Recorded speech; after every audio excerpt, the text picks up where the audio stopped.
The act of cutting down trees is called felling. This process is also referred to as tree removal, which involves carefully cutting down trees for various reasons such as safety, health, or land management.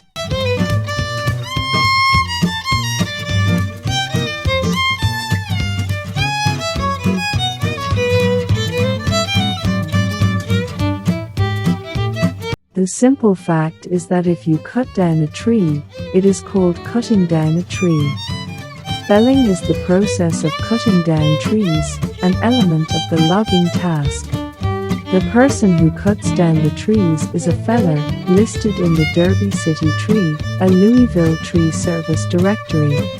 A feller buncher is a machine capable of cutting down a single large tree or grouping and cutting down several small ones simultaneously.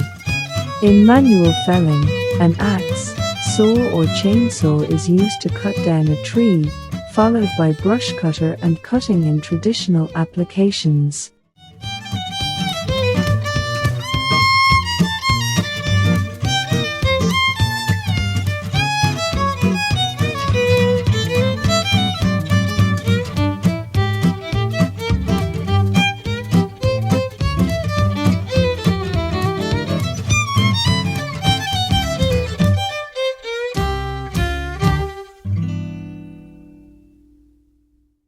Crown thin. Crown thinning is the removal of a portion of smaller/tertiary branches, usually at the outer crown, to produce a uniform density of foliage around an evenly spaced branch structure. It is usually confined to broadleaved species. Crown thinning does not alter the overall size or shape of the tree. Material should be removed systematically throughout the tree, should not exceed the stated percentage and not more than 30% overall. Common reasons for crown thinning are to allow more light to pass through the tree, reduce wind resistance, reduce weight, but this does not necessarily reduce leverage on the structure, and is rarely a once-only operation, particularly on species that are known to produce large amounts of epicormic growth.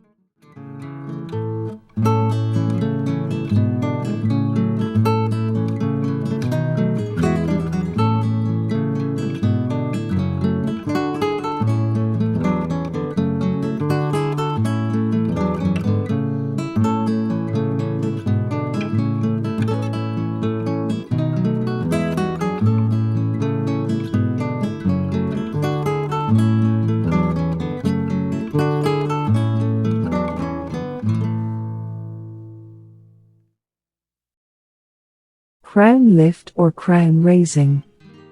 Crown lifting is the removal of the lowest branches and/or preparing of lower branches for future removal. Good practice dictates crown lifting should not normally include the removal of large branches growing directly from the trunk, as this can cause large wounds which can become extensively decayed, leading to further long-term problems or more short-term biomechanical instability. Crown lifting on older, mature trees should be avoided or restricted to secondary branches or shortening of primary branches rather than the whole removal wherever possible. Crown lifting is an effective method of increasing light transmission to areas closer to the tree or to enable access under the crown, but should be restricted to less than 15% of the live crown height and leave the crown at least 2/3 of the total height of the tree. Crown lifting should be specified with reference to a fixed point, for example crown lift to give 5.5 meters clearance above ground level.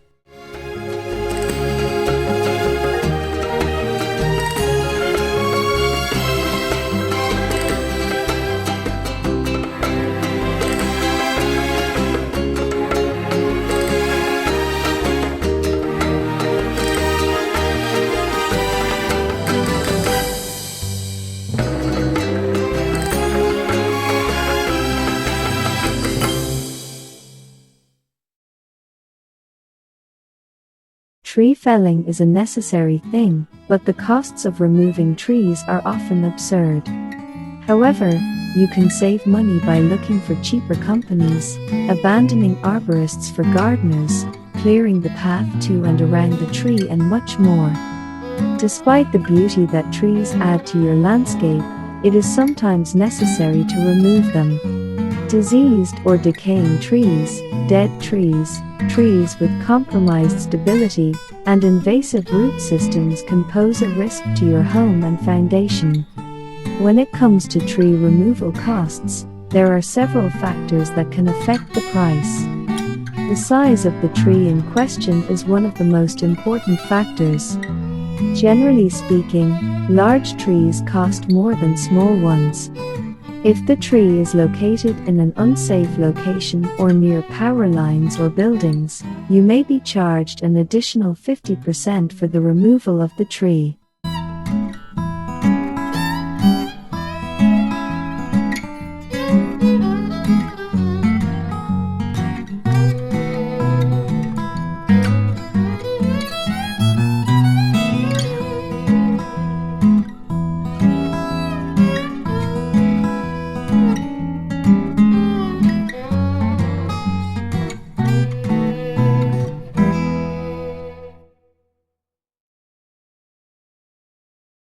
When it comes to cutting down trees in the UK, there are certain rules and regulations that must be followed.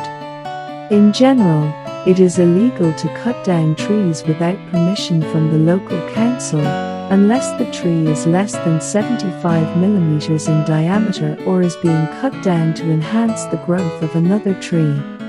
It is also a crime to cut down trees that are protected by a tree conservation order without permission. In some cases, a logging license may be required, and there are exceptions to this rule.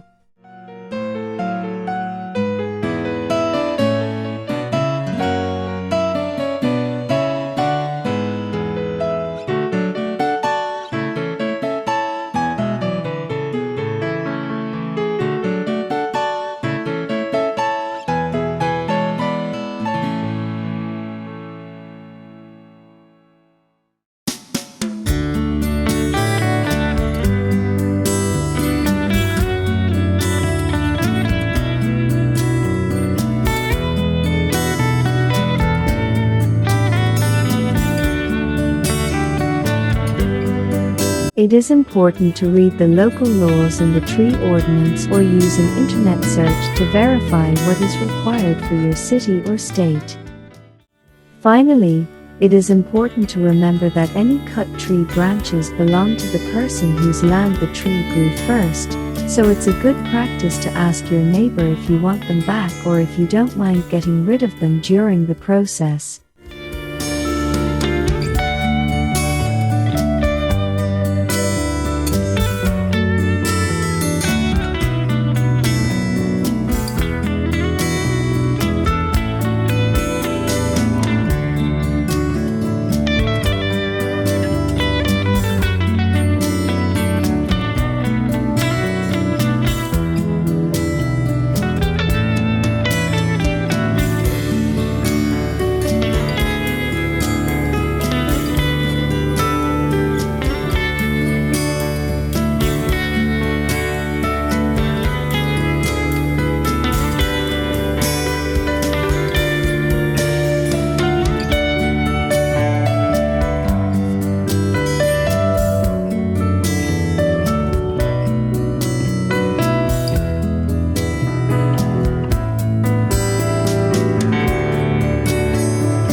A stump grinder is a powerful machine designed to remove tree stumps by grinding them down into small wood chips. Instead of digging out the entire stump and root system, which can be labor-intensive and messy, a stump grinder chews away at the stump until it's below ground level, leaving a clean, flat surface. How it works. Cutting wheel, the heart of the machine. It spins rapidly and is fitted with sharp, carbide-tipped teeth. Grinding action. As the wheel spins, it chips away at the wood layer by layer. Depth control. Operators can lower the wheel gradually to grind the stump several inches below the soil surface. Key components. Engine, usually gas-powered, ranging from 9 horsepower for small jobs to 70 plus HP for commercial use. Frame, built for stability, often with wheels or tracks for maneuverability. Safety features includes guards, emergency stops, and sensors to protect the user. Why use one? Clear space for landscaping or construction. Prevents regrowth and pest infestations. Leaves behind mulch that can be reused in your garden. It's like dental work for your yard, precise, powerful, and oddly satisfying.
You can remove a tree stump using methods like manual digging, chemical treatments, burning, or natural decay processes. Manual removal digging. Use a shovel, mattock, or axe to dig around the stump and expose the roots. Cut through the roots with a saw or axe, and pull the stump out of the ground. This method is labor-intensive but effective for smaller stumps. Tools needed: shovel, axe, saw, and possibly a rope or vehicle for larger stumps. Chemical treatments. Stump killers. Apply chemical stump removers that contain potassium nitrate or glyphosate. Drill holes into the stump and pour the chemicals in.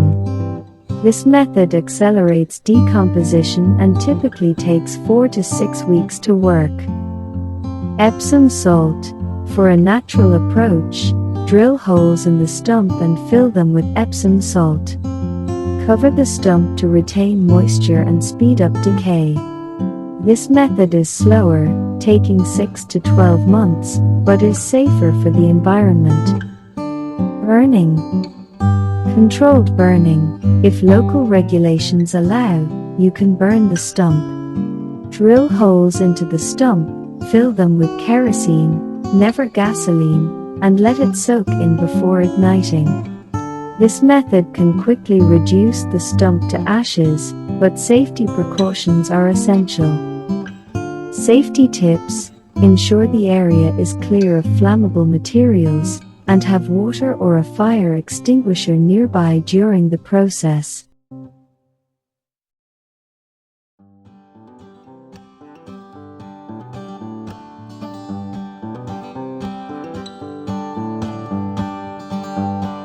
Logging in 1800s Oregon evolved from manual felling of old-growth trees with axes and saws to a booming industry powered by railroads and mills, profoundly shaping the state's economy and landscapes. Early logging practices and tools. In the early 19th century, Oregon's vast old-growth forests were harvested primarily with hand tools such as single-bit axes. By the mid-1800s, loggers upgraded to double-bit axes and two-man crosscut saws, known colloquially as the misery whip, to increase efficiency. Logs were often moved using oxen teams or floated down waterways to mills. The first sawmill in Oregon, built in 1827 by the Hudson's Bay Company at Fort Vancouver, marked the beginning of commercial lumber production in the region. Influence of Native American logging.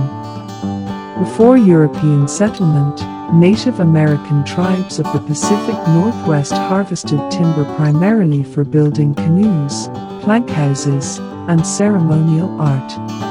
They carefully selected live, straight-grained trees such as western red cedar and used tools made of stone, bone, and wood.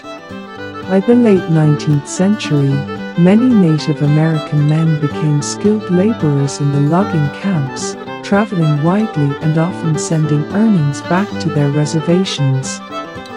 Expansion of the industry. Driven by the California Gold Rush in 1848 and increasing settlement, the demand for lumber surged. The Donation Land Act of 1850 encouraged white settlers to claim and clear land, further accelerating logging. Railroads constructed from the 1870s through the early 1900s opened remote forests in eastern Oregon and the Cascades, fueling a timber boom. By 1900, Oregon's mills were major suppliers to markets in California and Asia, and by 1938, the state was the nation's leading wood producer.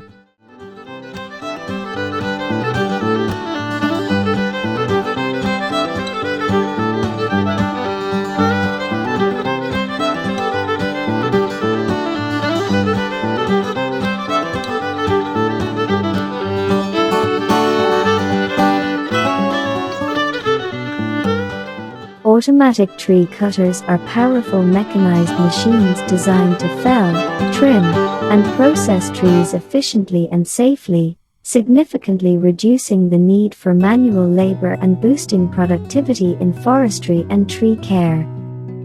What is an automatic tree cutter?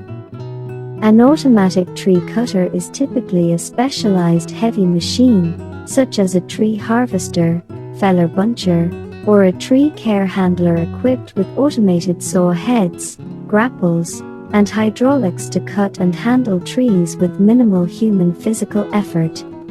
These machines can cut, lift, trim, and prepare trees for processing or removal, often operated by a single skilled operator from a protected cab. Popular types and features. Tree harvesters and feller bunchers, heavy-duty machines built for forestry, capable of cutting large trees, handling oversized timber, and working in rough or difficult terrain.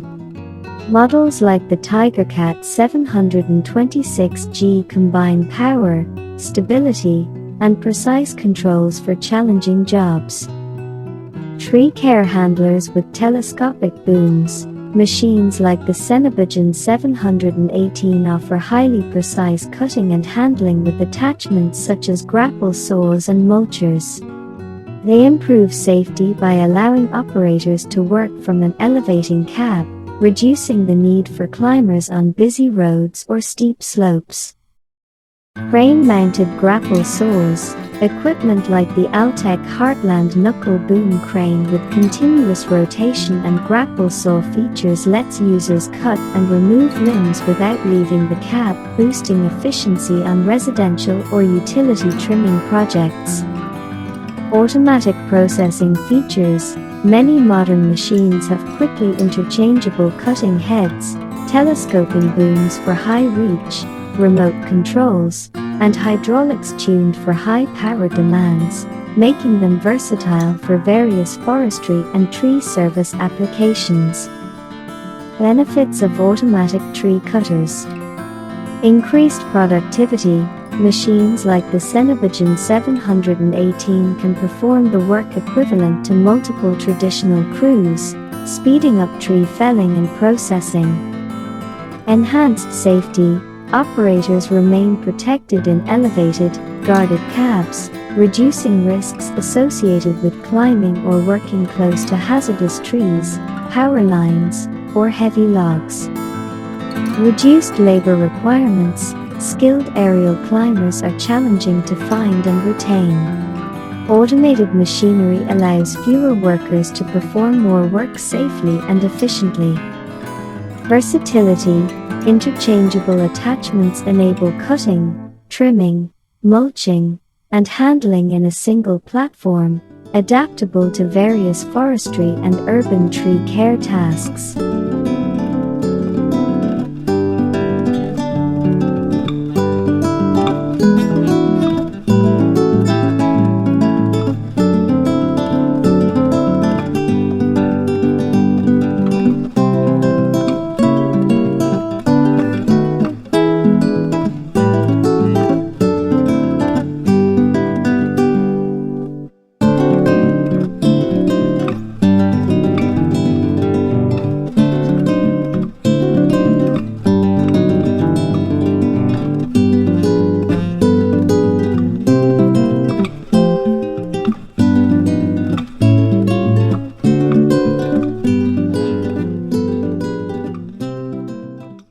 Logging is the process of cutting, processing, and moving trees to a location for transport.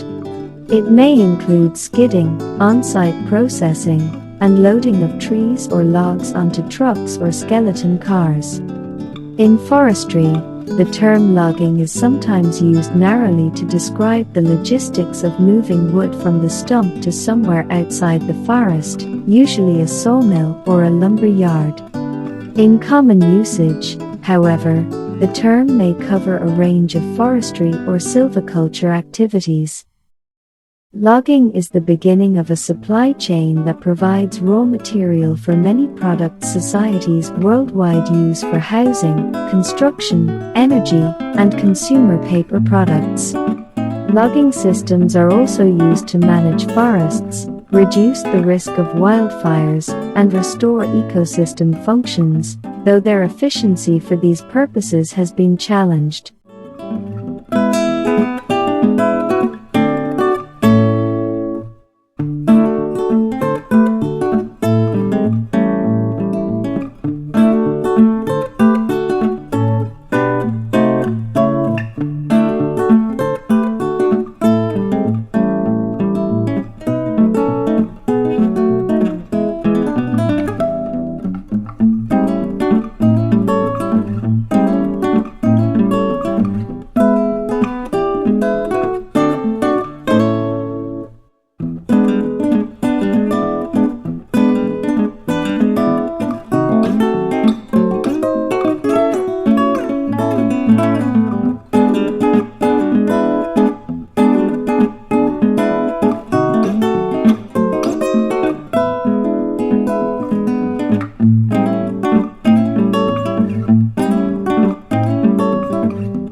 Clear cutting, or clear filling, is a method of harvesting that removes essentially all the standing trees in a selected area.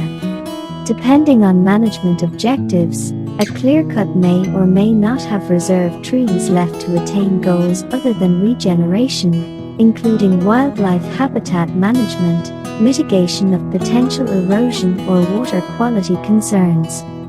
Silviculture objectives for clear cutting, for example, healthy regeneration of new trees on the site, and a focus on forestry distinguish it from deforestation. Other methods include shelterwood cutting, group selective, single selective, seed tree cutting, patch cut, and retention cutting.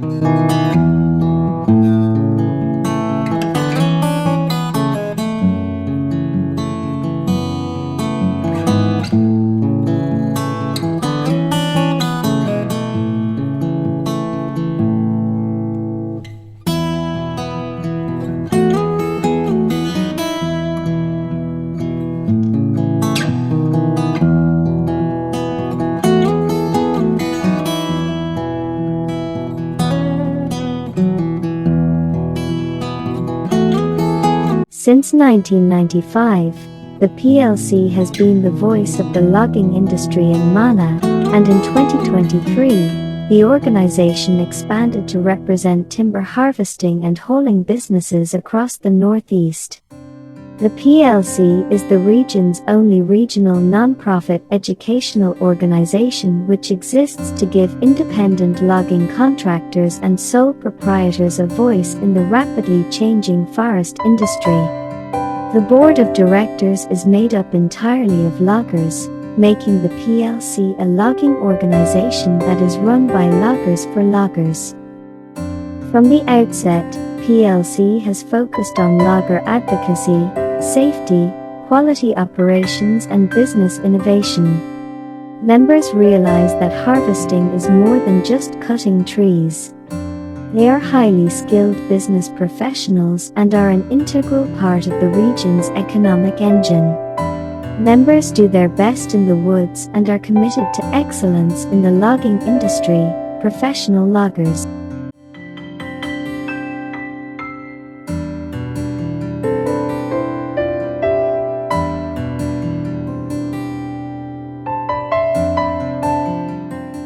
Mana logging history. The beginnings logging in Mana goes back to the colonial period, when the narrow strip of eastern North America belonged to England. The British Royal Navy quickly claimed the best stands of light and strong eastern white pine for the masts, spars, and planking for their fast and maneuverable ships. England's competitors, the French, the Dutch, and the Spanish, were left to build from the heavier Baltic fir. As important as the first logging efforts may have been, it was Revolutionary War debt which boosted the first harvests. To raise money, Massachusetts sold land to the District of Mana, and wealthy investors purchased huge tracts of Mana forests. Generating a return on investment may have set the stage, but land settlement pushed logging away from the coast up the river valleys. Logging filled the growing need for the houses, bridges, fencing, and of course ships for the burgeoning economy of the new United States.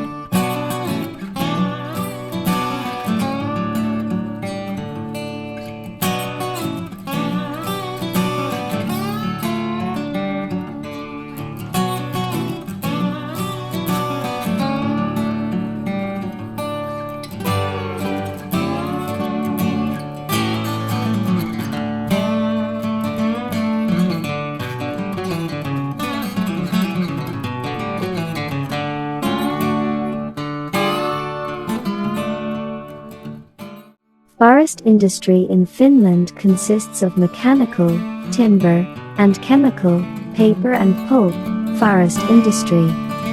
Finland is one of the world's largest producer of pulp, paper and cardboard and one of Europe's largest producers of sawn timber. The forest industry directly and indirectly employs approximately 160,000 people in Finland. The industry's multiplier effects extend broadly into surrounding society. Log driving had begun by the 17th century in Finland, Tukinuoto, with long rivers such as Ylöjoki, Iijoki and Kemijaki being used. The total length of timber floating routes in Finland was 40,000 km. Given the economic importance of the activity, the Finnish Water Act states that unless otherwise provided by law, everyone has the right, without inflicting unnecessary damage, harm or disturbance, to float timber in the water body. A log driver competitions is still organized in Finland annually, the Tukilakisat.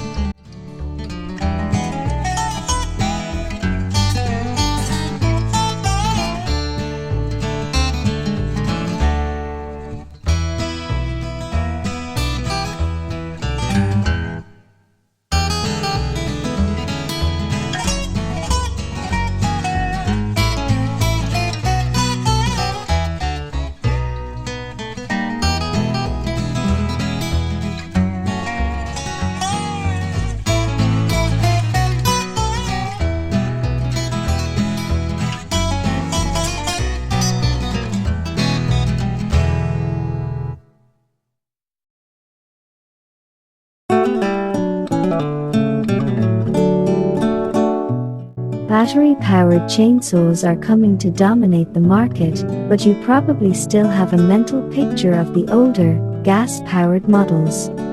The cordless chainsaws really aren't anything too different. They still consist of a motor, bar, and chain and handle just as with the traditional saw. The only difference is how they are powered. Gone is the gas-guzzling two-stroke engine. Instead, a battery, or, on some models, two batteries in tandem, provides all the power you need. This means they can use simpler engines, typically brushless, for maximum motor life. They are also lighter in weight and easier to maintain. They're typically not a great choice for contractors as they are best for light/medium loads, but make a great alternative for homeowners. There are other good features to consider. Not only do they produce no carbon emissions, but they are lighter, easier to maneuver, and typically safer for inexperienced homeowners. If you're looking for the power to get the job done, but a lack of the intimidation factor and danger of a traditional chainsaw, you've met your perfect match. They're also typically cheaper, which is a benefit everyone enjoys.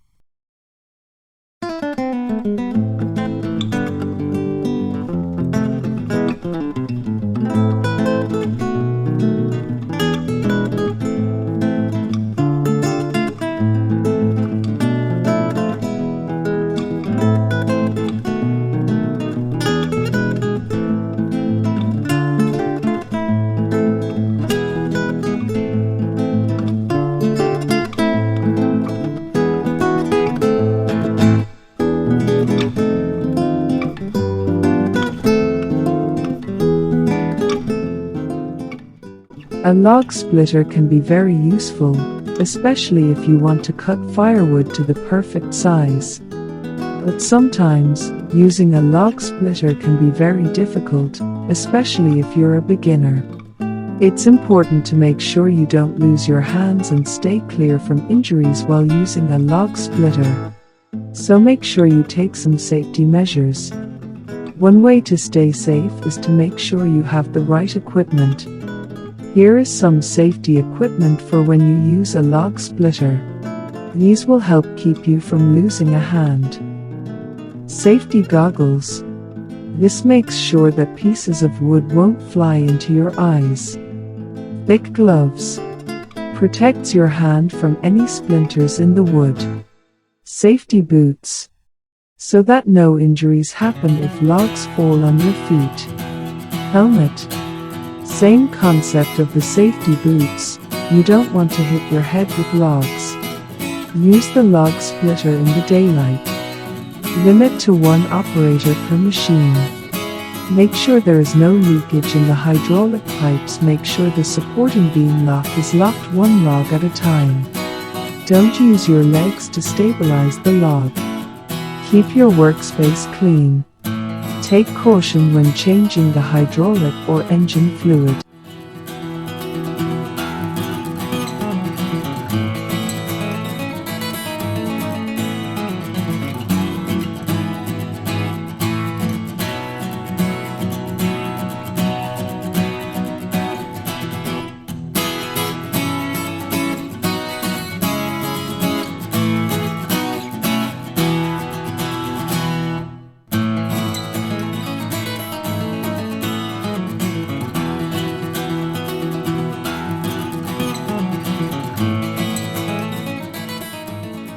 Cutting down a tree using an axe is an age-old practice, but it requires skill and knowledge to do it safely. It is important to understand the basics of felling a tree, as well as the safety precautions that must be taken to ensure that no one gets hurt. An axe is the preferred tool for felling a tree, as it offers more control than a chainsaw. You will also need protective clothing, gloves, and safety glasses, as well as a sturdy pair of boots. Before you begin, you will need to assess the tree and its surroundings. Look for potential hazards such as overhead power lines, other trees, and buildings. You will want to make sure you have a clear path for the tree to fall and a safe area for you to stand while you are cutting. Next, you will need to create a wedge cut in the tree. This will help the tree to fall in the direction you want it to. Start by locating the side of the tree that you want it to fall towards and make a horizontal cut approximately 1/3 of the way into the tree. Then, make a vertical cut that intersects with the horizontal cut.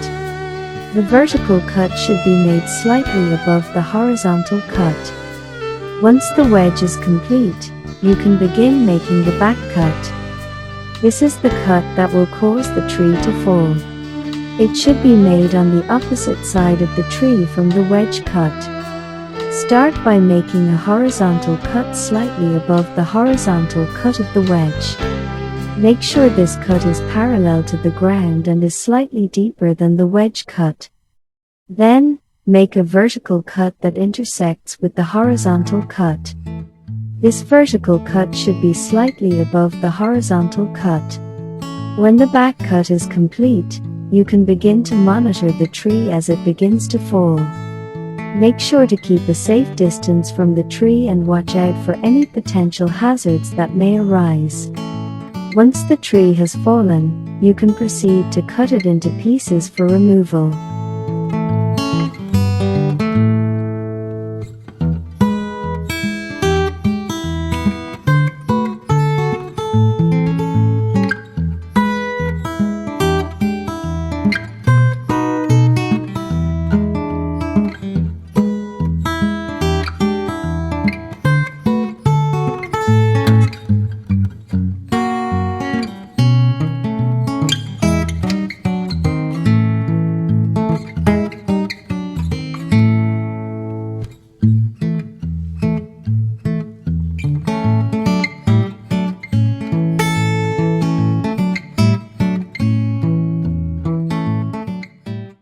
Choose the plant you want to prune.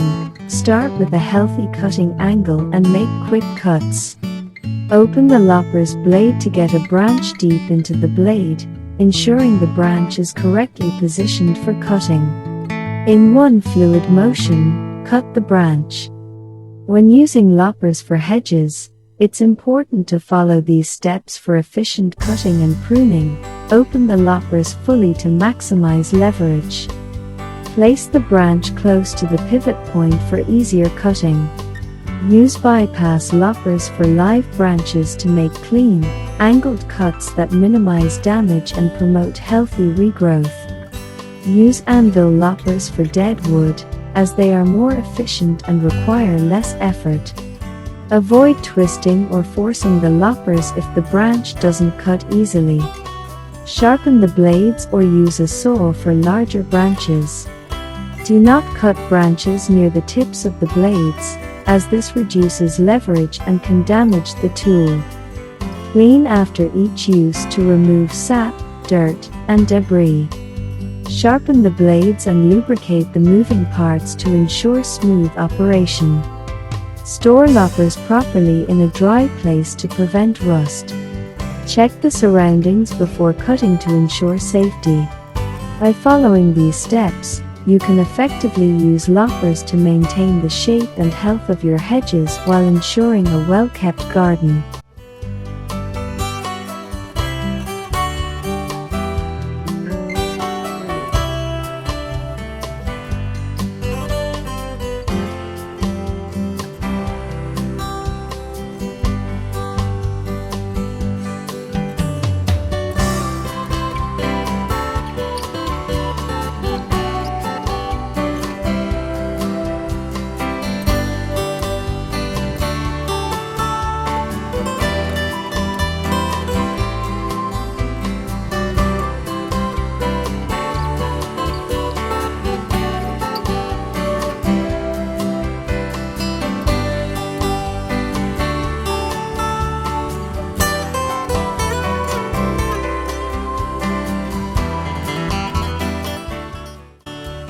Skyline logging, or skyline yarding, is a form of cable logging in which harvested logs are transported on a suspended steel cable, a cableway or highline, from where the trees are felled to a central processing location.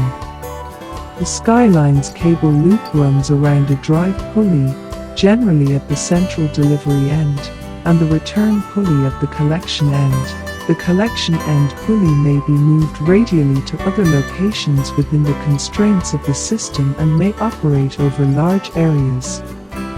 Individual logs are attached to the suspended cable by means of choker cables and carriages. A Skyline yarder can pull in 5 to 10 logs at a time, using separate chokers. The pulleys are mounted on towers or cranes, other trees, ridges, or, in rare cases, helium balloons.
It is a chips manufacturing machine, which is useful for paper as well as pulp industry.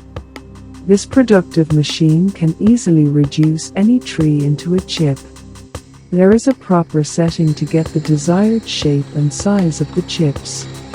The equipment includes rotating knives, anvil, discharge chute, etc. Generally, the chippers are either self-propelled or track-mounted. In some models, there is a feature of debarking and delining.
Wire clear cutting of trees involves the removal of trees near power lines to ensure safety and prevent damage to utility infrastructure.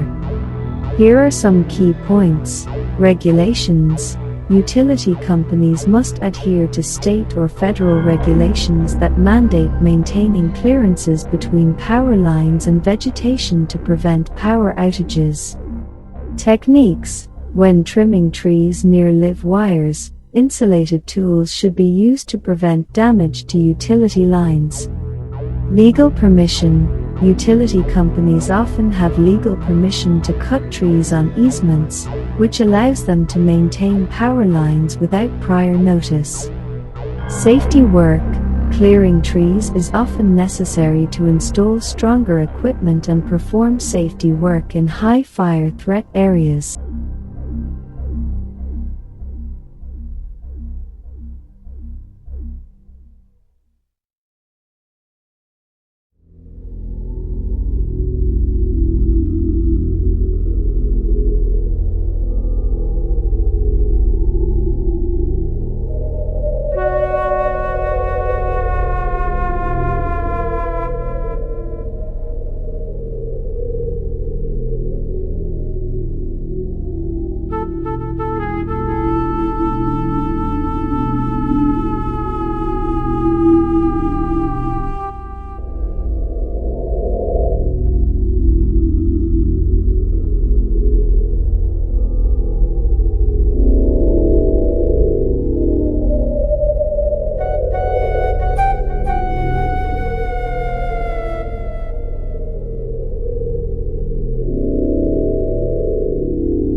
Tree cabling involves installing flexible steel cables between branches to reduce stress on weak points. This method helps redistribute the weight of limbs and support trees against strong winds or heavy foliage. Cabling typically uses high-strength steel cables and bolts. These materials are durable and flexible, allowing trees to move naturally while providing necessary support. There are two main types of cabling systems: static cabling, which uses rigid cables to limit movement, and dynamic cabling, which uses flexible materials to allow more natural movement while providing support. Tree bracing involves installing rods and braces inside the tree to support and stabilize weak or split branches. This technique is often used when cabling alone isn't sufficient. Bracing uses threaded steel rods, braces, and bolts. These materials are inserted into the tree to hold weak points together, preventing further splitting or cracking.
A portable sawmill is a tool designed for milling logs into usable lumber. It typically consists of a track that clamps onto a log, allowing for straight cuts using a chainsaw. Portable sawmills are beneficial for homesteaders and woodworkers, providing a cost-effective and sustainable way to convert trees into valuable lumber. They come in various sizes and models, with some being more efficient and capable of handling larger logs. If you do a quick search for portable sawmills, you'll find that most are chainsaw mills. They are the least expensive, most easily transportable and most DIY friendly, but not the most efficient.